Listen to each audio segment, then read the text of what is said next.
Assalamualaikum dan salam sejahtera kepada penonton yang sedang beristirahat bersama keluarga tersayang. Bertemu kembali dalam program Lensa Global yang akan membawakan anda perkembangan semasa dan terkini yang berlaku di seluruh pelosok dunia.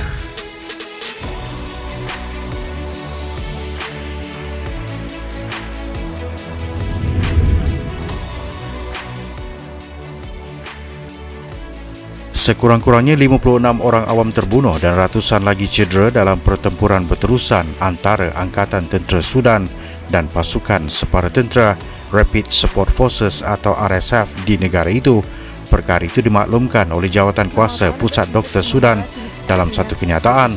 Menurut Jawatankuasa itu, terdapat puluhan kes kematian membabitkan pasukan keselamatan. Namun angka itu tidak termasuk dalam jumlah kematian berkenaan. Terdahulu, Jawatankuasa Pusat Doktor melaporkan sekurang-kurangnya 27 orang maut manakala puluhan lagi cedera. Jelasnya kira-kira 170 cedera dalam pertempuran yang meletus pada Ahad dan berterusan sehingga Isnin. Letupan kuat dan siri tembakan menggegarkan bangunan di pinggir bandar utara dan selatan ibu negara Khartoum. Beberapa saksi mendakwa terdapat kereta kebal di sekitar jalanan. Keganasan meletus awal pagi semalam selepas ketegangan semakin meruncing antara Ketua Tentera Jeneral Abdel Fattah Al-Burhan dan timbalannya Muhammad Hamdan Dagalo, iaitu Komander RSF, dengan masing-masing menuduh sesama sendiri memulakan pertempuran. Kedua-dua pihak juga mendakwa berjaya menawan beberapa fasiliti utama dan penting. Muhammad Hamdan mendakwa pihaknya berjaya merampas Istana Presiden, lapangan terbang Khartoum dan tempat strategik lain. Namun Angkatan Tentera menegaskan pihaknya berjaya menawan kemudahan berkenaan. Tentera Udara juga meminta orang ramai kekal berada di dalam rumah ketika ia meneruskan serangan udara yang menyasarkan pengkalan RSF.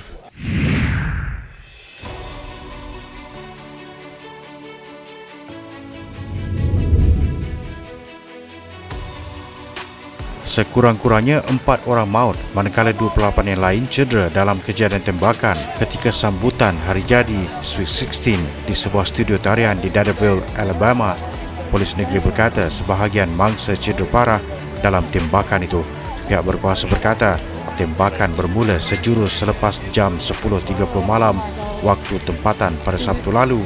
Pegawai berkata setakat ini tiada lagi ancaman kepada masyarakat, namun tidak memaklumkan sama ada suspek sudah dibunuh atau ditahan.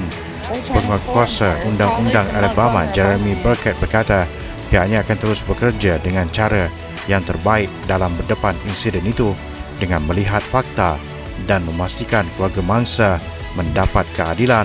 Akhbar Montgomery Advertiser melaporkan seorang daripada 4 mangsa yang terbunuh dalam keganasan itu adalah pemain American football yang menghadiri majlis hari jadi adiknya apabila seorang lelaki bersenjata melepaskan tembakan. Akhbar itu mengenal pasti mangsa sebagai Phil Dowdell yang akan menamatkan pengajian dalam beberapa minggu dan merancang untuk melanjutkan pengajiannya di University Jacksonville dengan beasiswa American football.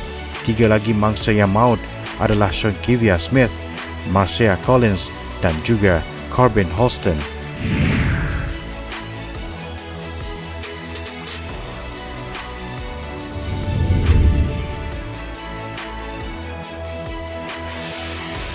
Kapal angkasa bagi misi penjelajahan planet mustari oleh Agensi Angkasa Lepas Eropah atau JUICE dilancarkan semula pada Jumaat selepas percubaan pertama dibatalkan ekoran ancaman kilat.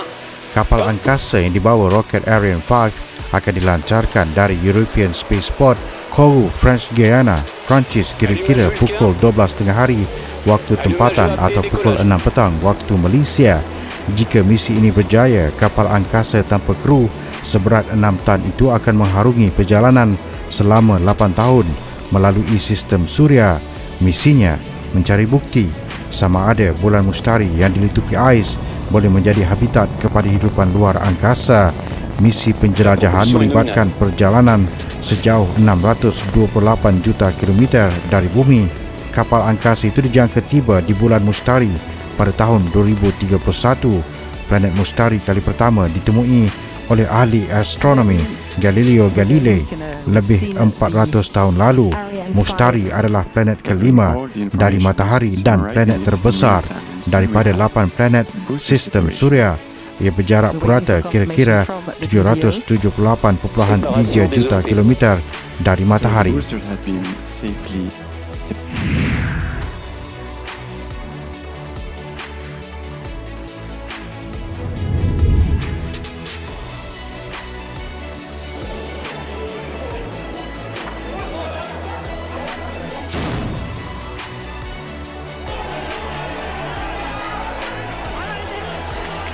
Perdana Menteri Jepun Fumio Kishida berdepan detik cemas selepas diselamatkan daripada satu letupan kuat ketika sedang bersedia untuk berucap di sebuah pelabuhan di Wakayama pada Sabtu. Beberapa laporan termasuk oleh agensi berita Kyodo berkata objek menyerupai suar dengan kumpulan asap itu dilontarkan ke arah pemimpin berkenaan. Sputnik melaporkan susulan kejadian itu protokol kecemasan dilaksanakan menyebabkan Kishida terpaksa meninggalkan lokasi berkenaan. Berdasarkan laporan stesen NHK, insiden terbabit berlaku selepas Kishida selesai melawat kolam ikan dan bersedia untuk berucap pada majlis berkenaan pada jam 11.30 pagi. Namun bunyi kuat akibat letupan terdengar sejurus sebelum ketua kerajaan itu memulakan ucapannya. Susulan kejadian itu, NHK turut melaporkan seorang lelaki ditahan manakala Kishida berada dalam keadaan selamat. Tiada pengesahan rasmi berhubung kejadian dengan polis tempatan enggan mengulas. Rakaman daripada penyiar menunjukkan orang ramai melarikan diri ketika beberapa pegawai polis kelihatan menahan seorang individu sebelum mengeluarkannya dari tempat kejadian. Memetik laporan Kyodo, Kishida membatalkan ucapan di Wakayama dan kini berada di ibu pejabat polis wilayah Wakayama. Jepun memperketatkan kawalan keselamatan selepas pembunuhan bekas Perdana Menteri Shinzo Abe yang ditembak dan dibunuh ketika bercakap pada acara kempen pada Julai 2022. Insiden itu berlaku ketika Jepun menjadi tuan rumah acara Menteri G7 di utara Sapporo dan Bandar Kurizawa di Nagano dan menjelang sidang kemuncak pemimpin pada Mei di Hiroshima.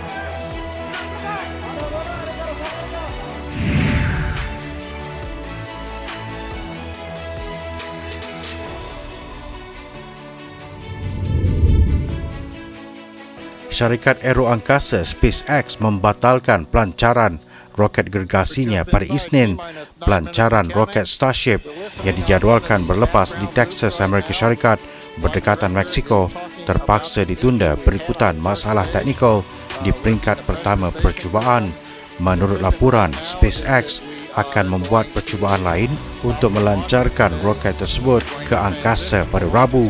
Dalam perancangan, SpaceX akan menggunakan Starship untuk menghantar angkasawan dan kargo ke bulan dan pada akhirnya planet Marikh. SpaceX telah mengalami beberapa masalah sepanjang proses pembinaan dan ujian Starship. Dalam beberapa bulan yang lalu, beberapa percubaan pelancaran telah dibatalkan kerana kegagalan teknikal. Walau bagaimanapun, ini adalah kali pertama SpaceX terpaksa membatalkan percubaan pelancaran Starship kerana masalah pada pendorong peringkat pertama. Pengasas SpaceX, Elon Musk, bercita-cita untuk membawa manusia ke planet Marikh menjelang tahun 2026 dan percaya bahawa Starship akan menjadi roket yang akan membawa mereka ke sana. Starship bakal mencipta sejarah sebagai kapal angkasa komersial yang ingin menghantar sekumpulan manusia ke angkasa.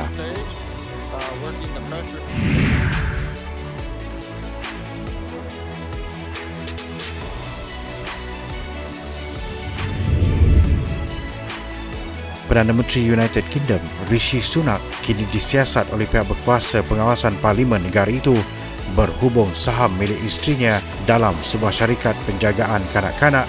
Siasatan menjurus kerana beliau gagal mengisytiharkan saham yang dipegang isterinya Akshata Murthy dalam agensi mendapat manfaat daripada belanjawan kerajaan baru-baru ini. Sunak sebelum ini berdepan kritikan berhubung status non-dom atau bukan pemaustatin isterinya dan tidak mengisytiharkan pendapatannya daripada dividen di Infosys untuk tujuan pembayaran cukai di UK. Namun Murthy kemudian bersetuju melakukannya Selepas kekecohan berhubung isu itu menjadi semakin besar, Pesuruhjaya Pematuhan Parlimen Daniel Greenberg memaklumkan siasatan akan dilakukan berhubung pemilikan saham oleh Murty dalam agensi penjagaan kanak-kanak Coral Kids. Menurut kenyataan yang diedarkan kepada semua ahli parlimen, portal berita antarabangsa Al Jazeera melaporkan peraturan pihak berkuasa UK menuntut setiap ahli parlimen perlu sentiasa terbuka dan jujur dalam mengisytiharkan sebarang kepentingan yang berkaitan dalam mana-mana prosiding di Dewan atau jawatan kuasa. Parlimen UK juga menuntut ahli parlimen mendedahkan kepentingan keuangan dalam tempoh 4 minggu daripada sesuatu perkara yang mereka umum atau tindakan yang diambil setiap ahli Dewan yang mungkin dipengaruhi oleh kepentingan keuangan. Sementara itu, jurucakap Sunak berkata Perdana Menteri tidak membuat pengisytiharan sebagai ahli parlimen tetapi merekodkan kepentingan menteri, iaitu pengisytiharan yang setara bagi menteri kerajaan. Belanjawan yang diumumkan kerajaan UK pada bulan lalu termasuk meluaskan insentif penjagaan kanak-kanak secara percuma untuk keluarga yang bekerja dengan kanak-kanak berumur dari 9 bulan hingga 4 tahun. Untuk itu sekian saja Lensa Global pada minggu ini. Pastikan anda terus bersama dengan kami pada minggu hadapan waktu yang sama hanya di Bernama TV. Untuk sebarang komen dan cadangan, anda emailkan ke alamat yang tertera di skrin TV anda.